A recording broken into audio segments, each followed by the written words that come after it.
পিঠাপুলি আর তৃপ্তির শরবত তৈরিতে যে গুড় ব্যবহার করছেন তা কি সত্যি আসল গুড়?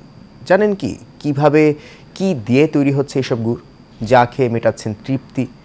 কুষ্টিয়ার বেশ কয়েকটি কারখানায় প্রকাশ্যে চিটাগুড়, হাইড্রোজ, ফিটকিরির মতো ক্ষতিকর কেমিক্যাল দিয়ে অস্বাস্থ্যকর পরিবেশে তৈরি হচ্ছে এইসব গুড়, যা ছড়িয়ে দেওয়া হচ্ছে দেশের বিভিন্ন প্রান্তে। হাসিবুর রহমান রিজুর তথ্যছবিতে বিস্তারিত জানাচ্ছেন মাজহারুল আমিন শুভ। বাঙালির উৎসব মানেই পিঠাপুলি, তৃপ্তির শরবত আর মিষ্টি খাবারের ছড়াছড়ি।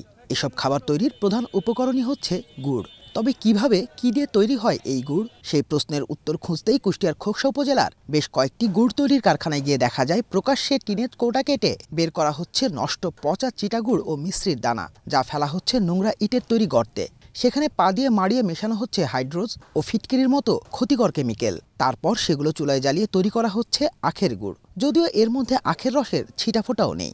এখানে মিনিমাম আপনার 30 থেকে 35 মিনিট জাল হয়।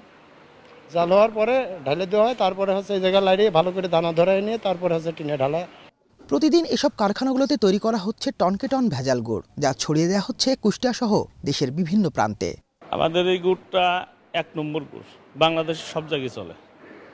এই গুড়ে কোনো স্বাস্থ্যসম্মত এতে কোনো ক্ষতি হয় না। ক্ষতিকর দ্রব্য দিয়ে গুড় তৈরির বিষয়টি স্বীকার করে নিরাপদ খাদ্য অধিদপ্তরের কর্মকর্তা এসব গুড় খাওয়া থেকে বিরত থাকতে সাধারণ মানুষকে দিচ্ছেন নানান পরামর্শ। তো আমাদের গুড়ের কোনো একটা উপাদানই এখানে মানসম্মত না, এটা স্বাস্থ্যের জন্য খুবই ক্ষতিকর। আমরা আসলে নিরাপদ খাদ্য কর্তৃপক্ষ থেকে আমাদের যে সার্বিক মনিটরিং কার্যক্রম সেটা চলমান আছে। আসলে আমরা মনিটরিংকে তাদেরকে আসলে পরামর্শ দিয়ে থাকি যে আসলে এগুলো ব্যবহার করা যাবে না।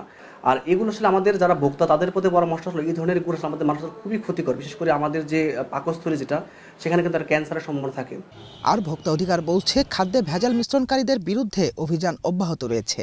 যে কোনো অস্বাস্থ্যকর অনিরাপদ পণ্য বিক্রয়ের জন্য সংরক্ষণ বা মজুত করার ক্ষেত্রেও আইনগত যত বাধা রয়েছে, আমরা অবশ্যই সেরকম কোনো ঘটনা আমাদের সামনে পরিলক্ষিত হলে আমাদের মনিটরিংয়ে অথবা কোনো লিখিত অভিযোগে বা আপনারা যদি কোনো তথ্য আমাদেরকে দেন অবশ্যই তার বিরুদ্ধে কঠোর আইনগত ব্যবস্থা গ্রহণ করা হবে।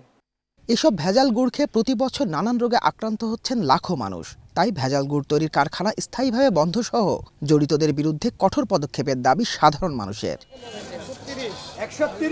মাজহারুল আমিন শুভ, এশিয়ান টেলিভিশন।